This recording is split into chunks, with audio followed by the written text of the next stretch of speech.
And okay, well, welcome everybody to this podcast on behalf of Motivate Magazine. I am your host, John Reed. Often people call me John the Storyteller Fella because that's what I do. I tell stories.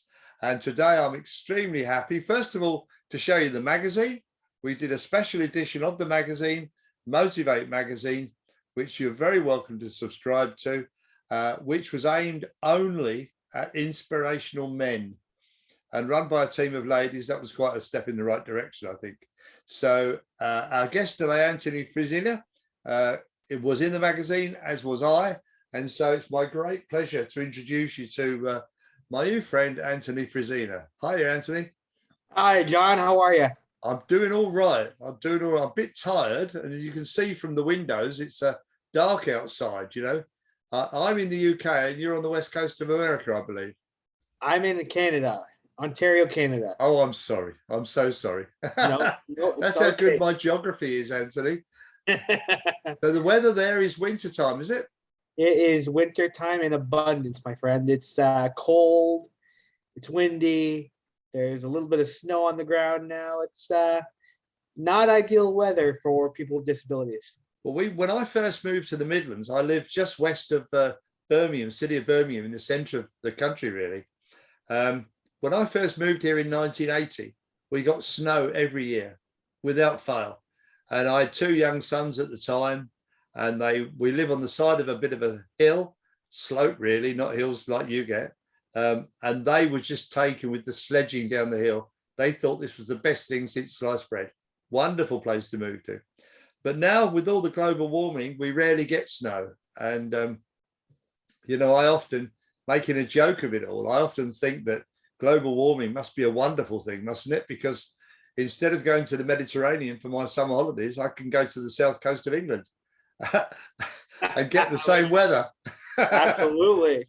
But, you know, all joking apart, global warming is obviously a serious problem, but a way more serious problem for yourself is your life story, which I've just read before we've met on Zoom. And I'm saying, no wonder you were in the Inspirational Men supplement that we did, but you surely have a really inspiring story. So tell me about the condition in which you were born and how your mum fared with that, because every mum wants the perfect baby, doesn't she? And not every mum gets the perfect baby, and that would be your mum's situation, I think. I mean, at the end of the day, John, I question what is perfection at the same point. But yeah, I was born with spina bifida and hydrocephalus at birth, and at birth I needed to have a shunt instilled. Yeah. So from the first 2 years of birth, I was having shunts removed and installed because it wouldn't sit properly. Yeah. You know, as I continue to grow, you know, the shunt finally settled for a bit, and you know, I continued to live the best life I could. And my brother and sister, my parents treated me no different than anyone else. Good. And that's really the way I wanted it. Yeah. And you know, I've had multiple surgeries my entire life, but one of the turning point surgeries came when I was 12 years old. In 92, this surgery had a success rate of 40%, but it was a surgery that was mandatory for me to have because there was cysts building on my lower spine. Okay. So they needed to be removed and removed quickly. And during the surgery, one of the cysts actually popped.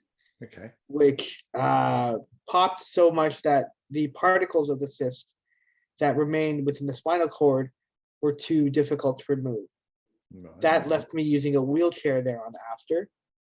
But the way I was brought up with my family and my friends, I was never treated any different. And, you know, and following the surgery, having been being a wheelchair user thereafter, again, I was treated no differently. The game changed for me at 8 years old when I met a man by the name of John Spatazzo. I had gone to this camp called Camp Marydale. This camp included people with disabilities as part of the mainstream program. John greeted me off the bus, and he, with an introduction, "Hi, my name is John. Welcome to Camp Marydale." That was the ideal and the game changer for me. And I continue to live my best life, graduating from elementary school, high school, and got to the point where in college, that I started to grow my voice, that I wanted my voice to be heard, and I wanted to create an impact, cultivate fundamental, systemic, and culture change within my community and communities really all across the world. To increase the importance of accessibility and inclusion, and why that matters to the over 1.1 billion people worldwide that identify as members of the disability community. And as it continued to grow, well, in college, as an employee now at Mohawk College in Hamilton, Ontario, I was given the opportunity through the radio broadcasting team to produce a TV show. Hey. That TV show on local TV here called Above and Beyond. Yeah. Because my passion for access and inclusion was so great, they wanted to bring that out there in our city.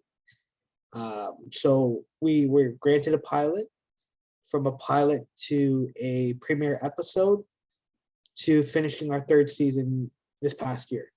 All credit to you, Anthony. What an achievement. Oh, thank you very much.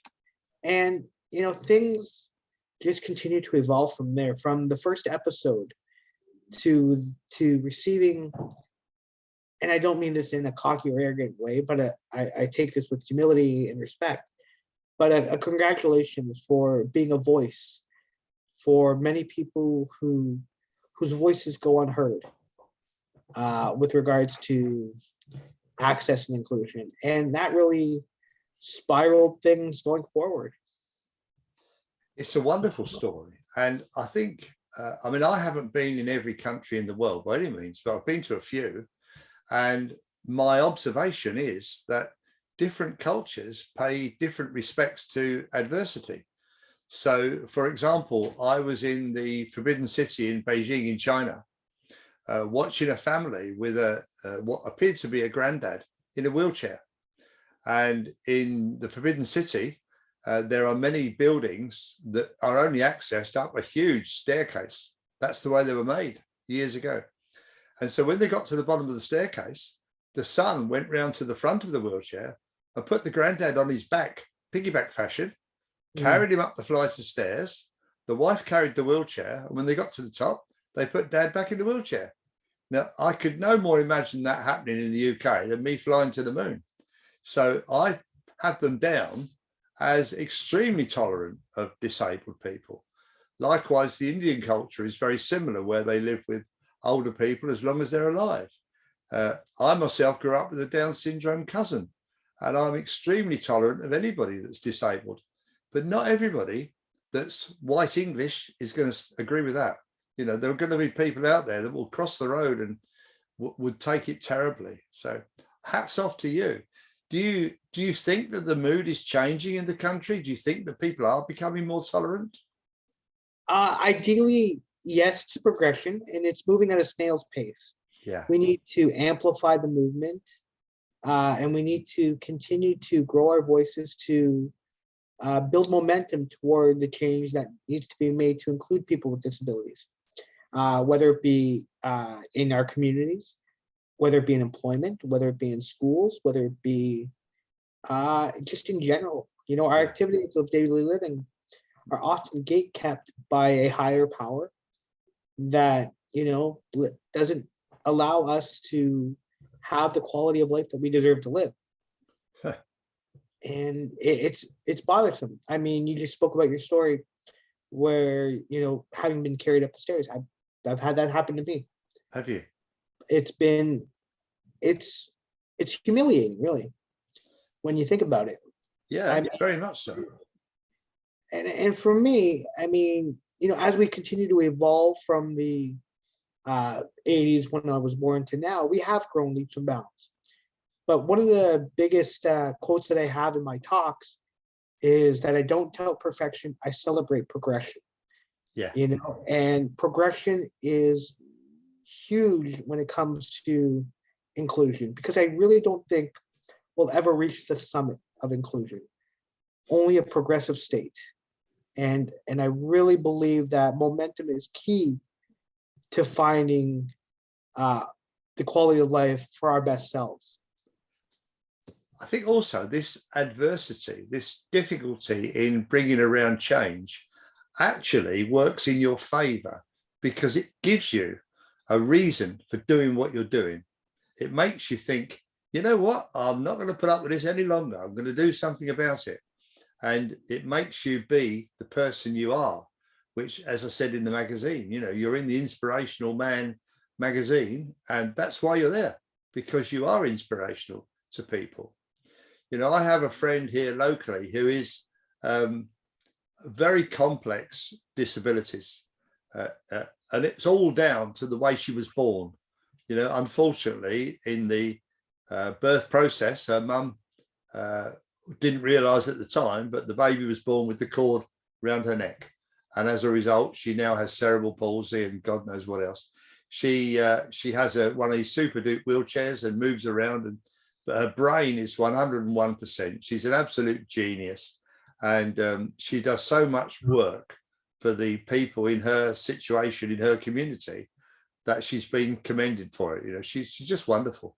Kerry Davis, her name is, and I think what I'll do, I'll send this recording to her and say, hey, Kerry, this is a man you should be talking to, because she will inspire you as you will her. She's just lovely, you know. But generally, I think people are not so willing to change, and it's a shame, because that's what needs to happen. You know, the world is not so rich in people that skilled people, just because they're in a wheelchair, should be out of work. They shouldn't be. That's based on the assumptive-based realities of life, unfortunately, John, the lack of education.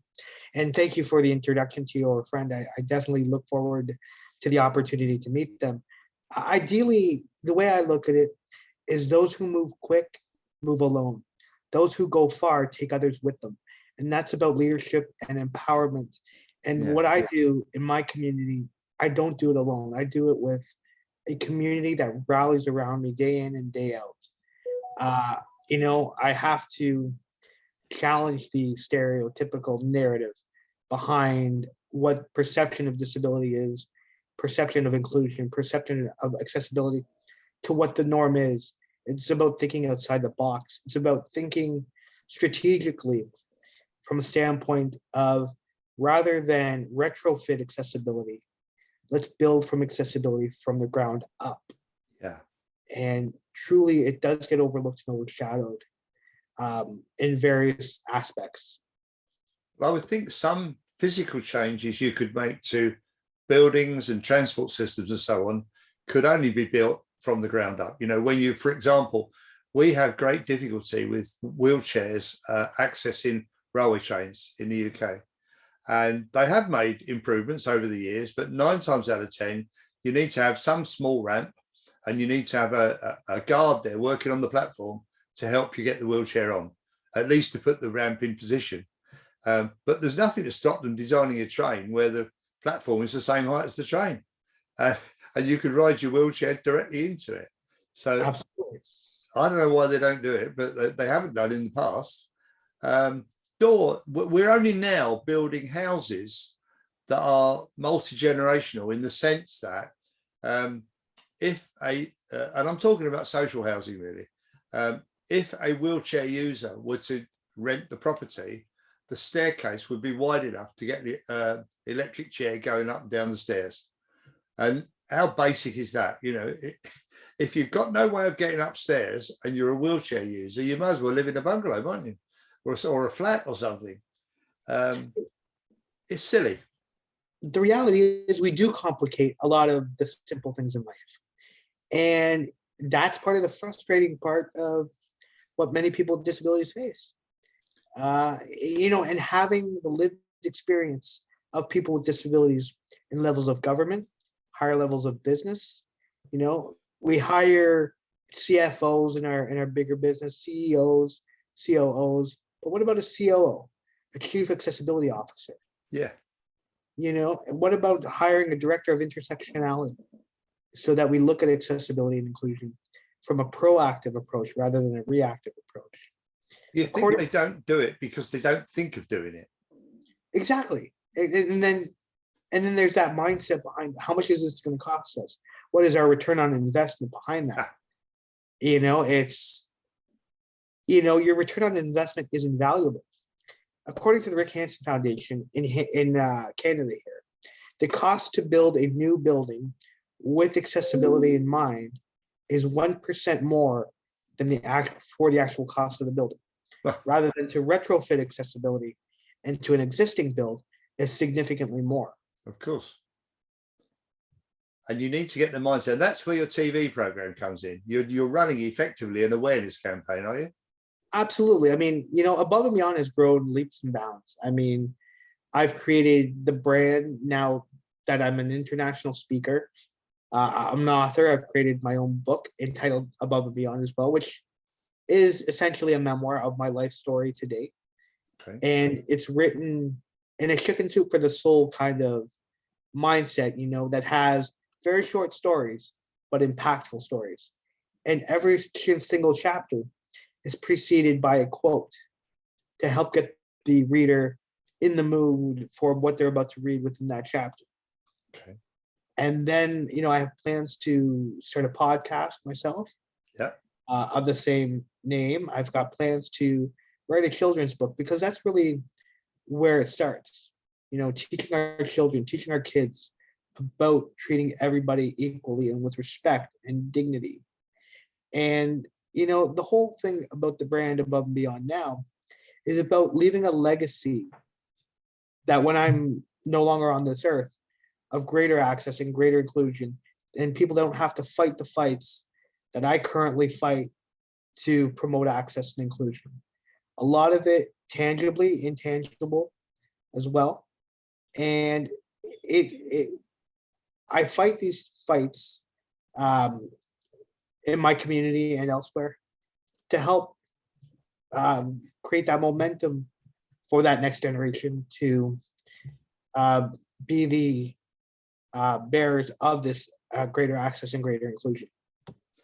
When you came to the decision to write a book, how easy did you find the writing of the book?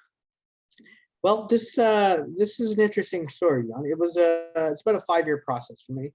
In 2015, I want to say, I just started writing a few chapters. Never in my wildest dreams did I ever think I was going to publish it.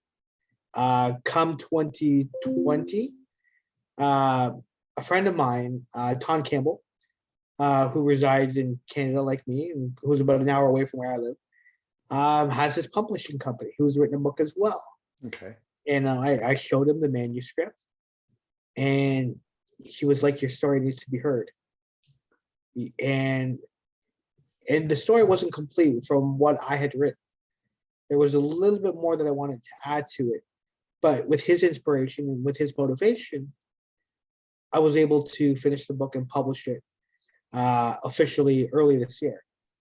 Okay. And I am forever grateful for that. It's his friendship is invaluable for me. And people to treat me as Anthony the person, yeah, rather than Anthony the guy who uses the wheelchair, yeah, is such a powerful thing for me.